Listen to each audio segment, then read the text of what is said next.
Halo guys, jumpa lagi dengan channel Masno22. Sebelum kita lanjut ke ceritanya, jangan lupa yang belum subscribe di subscribe, like, dan komen videonya ya. Terima kasih. Semua orang terkejut saat mereka menyaksikan burung phoenix api berubah menjadi burung phoenix dan terbang menuju Chen Ping. Karena tidak ada yang menyadari bahwa burung phoenix api sebenarnya adalah orc, dan itu juga merupakan burung phoenix binatang mitos. Bahkan Jun Lao terlihat terkejut. Segera, Huo Feng terbang ke sisi Chen Ping, dan Chen Ping menaiki Huo Feng dan terbang menuju pesawat. Setelah terbang kembali ke pesawat, apinya berubah menjadi manusia lagi. Tapi kali ini, semua orang memandang Huo Feng dan Chen Ping dengan sangat tidak percaya. Terutama Chen Ping, yang hanya berada di alam fusion, mampu memancing burung 5 warna itu pergi tanpa menimbulkan kerusakan apapun. Tidak ada salahnya, Anda harus tahu bahwa Chen Ping baru saja dikelilingi oleh burung 5 warna itu. Seorang biksu alam fusi sebenarnya memiliki pelindung harta karun semacam ini di tubuhnya, tidak dapat dihindari bahwa orang tidak akan menganggapnya serius. Pada saat ini, banyak orang melihat pada Chen Ping dengan mata yang sedikit serakah. Bahkan cara Kai Hongwei memandang Chen Ping terus berubah. Bagaimanapun, tubuh emas abadi Chen Ping terungkap. Sekarang Chen Ping tidak terluka, itu pasti karena peran tubuh emas yang tidak bisa dihancurkan tadi. Ketika dia keluar, semua orang iri. Di antara orang-orang ini, hanya Miao Lao yang memiliki mata tenang dan bertanya kepada Chen Ping, "Adik, apakah baju besi yang kamu kenakan tadi adalah barang kuno?" Kelihatannya sangat kuat, terlihat seperti. "Saya tidak tahu apakah itu barang kuno, tapi itu diberikan kepada saya oleh orang lain." Chen Ping berkata dengan santai bahwa ada beberapa hal yang tidak ingin dia bicarakan terlalu banyak. Melihat ini, Tuan Miao tidak bertanya apapun, tetapi memandang ke semua orang dan berkata, "Sekarang kita telah menyingkirkan 5 warna. Bert, ayo lanjutkan. Aku harap kita semua bisa bekerja sama dalam perjalanan ini." Saat ini, selalu ada perselisihan di Nancheng, terutama medan perang para dewa dan iblis di Gunung Tianmo telah ditemukan, dan orang-orang kuat dari seluruh wilayah telah menginjakan kaki di sana. Lebih penting lagi bagi kita untuk bekerja sama. Selain monster, kita pasti akan menghadapi bahaya lain di sepanjang jalan. Petik 2. Faktanya, Tuan Miao sudah menyadari keserakahan di mata semua orang yang memandang Chen Ping, jadi dia mengatakan ini, yang dianggap. Itu peringatan. Miao Lao benar, kita harus bekerja sama secara erat untuk memastikan keamanan maksimal. Kai Hongwei juga buru-buru menyetujui. Chen Ping melirik Miao Lao, tampak sedikit terkejut. Melihat ini, orang lain pun setuju, dan tidak ada yang berani membantah. Pesawat itu terus bergerak maju, dan Tuan Miao duduk di sebelah Chen Ping. Dia tidak mengerti apa yang dilakukan Tuan Miao dengan duduk di sini bersamanya.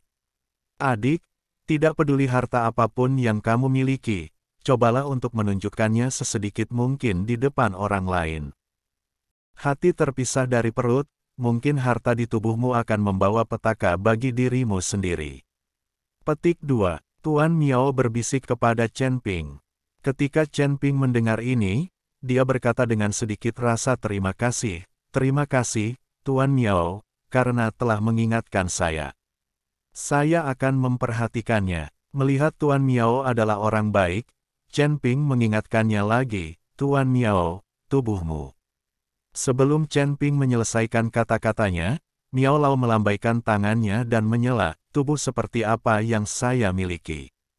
Anda tahu, saya bertarung dengan iblis dan terluka." Petik 2. Roh jahat di tubuhku juga ada. Apa yang kamu katakan tidak salah sama sekali, tapi aku tidak bisa menunjukkannya di depan semua orang. Jika orang-orang ini tahu bahwa aku terluka, bagaimana reaksi mereka?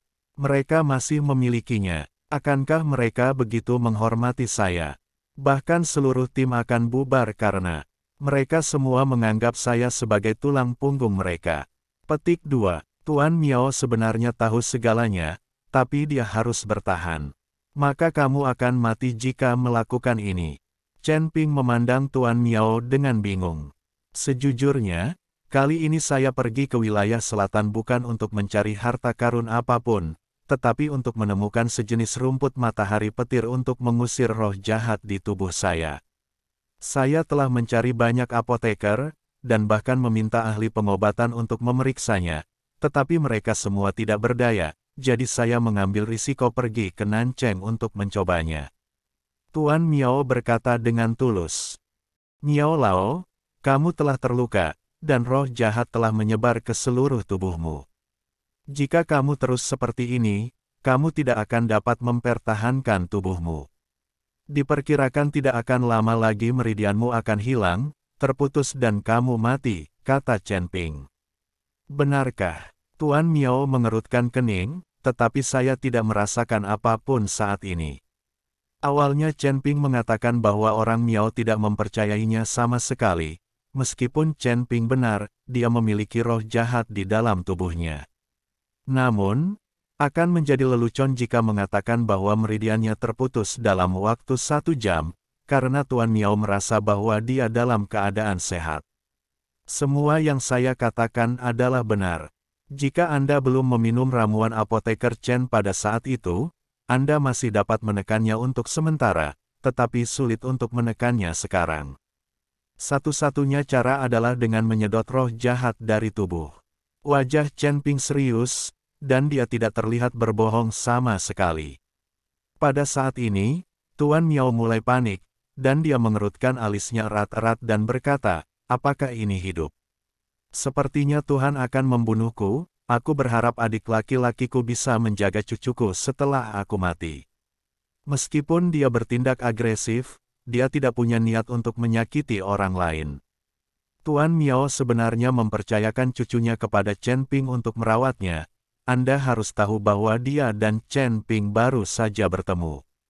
Itu hanya keakraban, bahkan tidak bisa disebut keakraban. Miao Lao, kamu tidak perlu terlalu pesimis. Meskipun aku mengatakan bahwa dalam 1 jam, meridianmu akan terputus. Tapi sekarang aku di sini, kamu tidak bisa mati. Chen Ping berkata dengan percaya diri.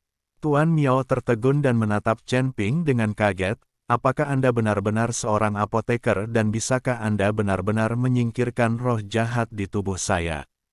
Tentu saja, roh jahat di tubuh Anda mungkin sangat menyulitkan apoteker lain, tapi bagi saya, itu hanyalah sepotong kue. Setelah Chen Ping selesai berbicara, dia dengan lembut meletakkan tangannya di bahu Tuan Miao. Segera, kekuatan hisap perlahan-lahan menyedot roh jahat dari tubuh Miao. Merasa bahwa roh jahat dari tubuhnya sedang disedot keluar dari tubuhnya, Tuan Miao panik dan menatap Chen Ping dengan ekspresi tidak percaya di wajahnya. Karena hanya iblis yang dapat memiliki kemampuan untuk menyerap roh jahat. Namun sekarang Chen Ping tidak memiliki sedikit pun aura iblis di tubuhnya, dan dia sebenarnya memiliki kemampuan untuk menyerap roh jahat. Ini terlalu keterlaluan, hanya butuh beberapa saat sampai roh jahat di tubuh Miao Ze diserap seluruhnya oleh Chen Ping. Oke, coba atur nafasmu, kata Chen Ping. Miao Lao dengan cepat membiarkan nafasnya meresap ke dalam dantiannya, membiarkan nafasnya beredar ke seluruh tubuh, dan menemukan roh jahat di dalam tubuhnya. Memang tidak ada lagi. Kamu, apakah kamu iblis? Tuan Miao memandang Chen Ping dengan kaget. Kalian pasti tahu kalau di dunia para dewa dan manusia saat ini, biksu iblis itu seperti tikus yang menyeberang jalan. Bagaimana bisa ada pembudidaya iblis yang bisa bekerja sama dengan orang lain dengan cara yang lurus? Chen Ping tersenyum dan menggelengkan kepalanya dan berkata, saya bukan iblis, tetapi saya tahu sedikit tentang teknik iblis, jadi roh jahat dari iblis adalah hal yang mudah bagi saya. Mata Tuan Miao penuh ketidakpercayaan, dan dia menjadi semakin ingin tahu tentang Chen Ping. Kedua orang itu berbicara dan tertawa, yang lain tidak tahu apa yang dibicarakan kedua orang itu, mereka hanya tahu. Tuan Miao bersenang-senang mengobrol dengan Chen Ping. Setelah hari berikutnya, pesawat itu berhenti bergerak maju dan mulai mendarat perlahan. Chen Ping sangat terkejut dan segera berdiri dan bertanya, Ji Yun, apa yang terjadi? Tuan Chen, ada kekuatan yang mengecewakanmu. Pesawat itu jatuh. Li Yunman berkata dengan cemas. Biarkan saya melihat apa yang terjadi. Chen Ping berjalan melewati pintu untuk melihat apakah ada yang salah dengan pesawat itu. Dan Kai Hongwei melihat keluar jendela, lalu berkata, ini bukan masalah dengan pesawatnya. Ini adalah pegunungan di persimpangan Zhongcheng dan wilayah selatan. Terbang tidak diperbolehkan, apalagi pesawat terbang. Bahkan burung dan binatang pun bisa jangan terbang ke sana. Kata-kata Wei Hongwei mengingatkan Chen Ping pada mohe laut di sana juga merupakan persimpangan dua alam, jadi mustahil untuk terbang. Chen Ping sangat bingung siapa yang membuat tabu yang membuat penerbangan tidak mungkin dilakukan di persimpangan antara dua alam. Ji Yun hanya bisa mengendalikan pesawat itu agar jatuh perlahan. Setelah mendarat di tanah, semua orang berjalan menuju pesawat itu, dan Ji Yun menyingkirkan pesawat itu.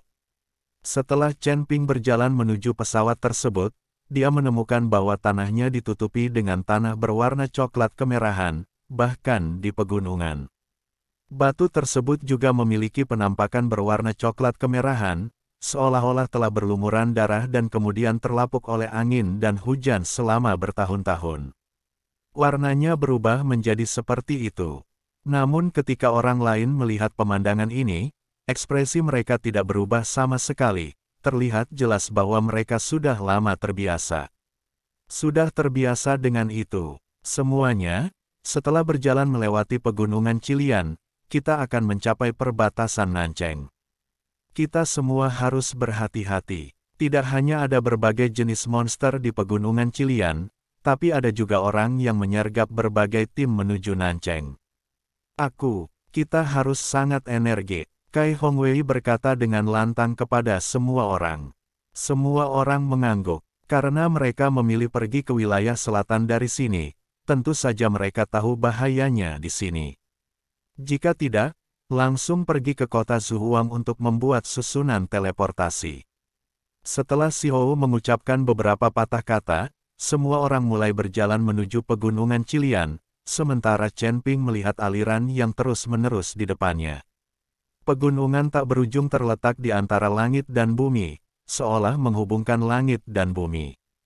Jauh di dalam pegunungan, kabut melonjak, dan dari waktu ke waktu terdengar auman monster. Meskipun pegunungan Qilian sangat berbahaya, ada juga banyak peluang. Hanya ada sedikit rumput peri yang berharga, dan beberapa monster-monster yang tidak dapat dilihat di tempat lain. Monster di sini mungkin bermutasi dan berubah menjadi binatang peri. Jika kamu bisa membunuh binatang peri, mendapat pil binatang peri, yang merupakan harta yang tak ternilai harganya. Petik 2. Tuan Miao melihat bahwa Chen Ping tidak tahu banyak tentang pegunungan Qilian, jadi dia melangkah maju dan menjelaskan kepada Chen Ping dengan suara rendah. Binatang peri. Chen Ping tertegun, tidak ada roh peri di sini, bagaimana monster bisa bermutasi menjadi binatang peri? Chen Ping tidak mengerti bahwa monster adalah monster, jadi bagaimana dia bisa bermutasi menjadi monster peri? Terlebih lagi, tidak ada energi abadi di dunia wanita ini, jadi bagaimana binatang iblis itu berubah menjadi binatang abadi? Siapa bilang tidak ada energi abadi? Pegunungan Qilian mengandung energi abadi. Alasan mengapa pegunungan Qilian berubah menjadi coklat kemerahan adalah karena selama perang antara dewa dan iblis, beberapa makhluk abadi terluka parah dan melarikan diri ke sini. Di dalam pada akhirnya, para makhluk abadi ini tahu bahwa tidak ada harapan untuk kembali ke surga, jadi mereka membubarkan darah dan daging mereka. Setelah ribuan tahun berlalu, daging dan darah makhluk abadi telah lama menyatu dengan pegunungan Qilian. Oleh karena itu, ada keabadian dalam pelatih merah ini, tetapi ini tidak tersebar di udara, tetapi tersembunyi di atas batu, bunga dan pohon, dan sulit ditemukan. Petik 2. Jika beberapa monster memakan bunga dan tanaman yang mengandung keabadian, itu mungkin bermutasi menjadi binatang peri, tetapi tidak. Probabilitasnya terlalu rendah. Apakah itu abadi atau peri? Itu adalah sesuatu yang dapat ditemui dan tidak tersedia. Petik 2. Miao Lao menjelaskan kepada Chen Ping secara detail. Kakek, apa yang kamu katakan padanya, bukankah kamu lupa, dia juga mengutuk meridian-meridianmu, bukan sekarang. Miao melangkah maju dan berkata sangat tidak puas. Diam. Miao Lao marah dengan Miao. Wajah Miao Shen penuh dengan kemarahan, dia benar-benar tidak mengerti mengapa kakeknya begitu baik untuk Chen Ping. Di pesawat, kedua orang itu berkata dan tertawa, dan sekarang Miao Lao masih sangat dekat dengan Chen Ping. Bahkan, penampilan Miao Lao, semua orang juga melihatnya, mereka juga sangat bingung. Saya tidak mengerti mengapa Miao Lao pada akhirnya, dan mengikuti biksu kecil Chen Ping. Sangat aneh sehingga sangat aneh. Petik 2.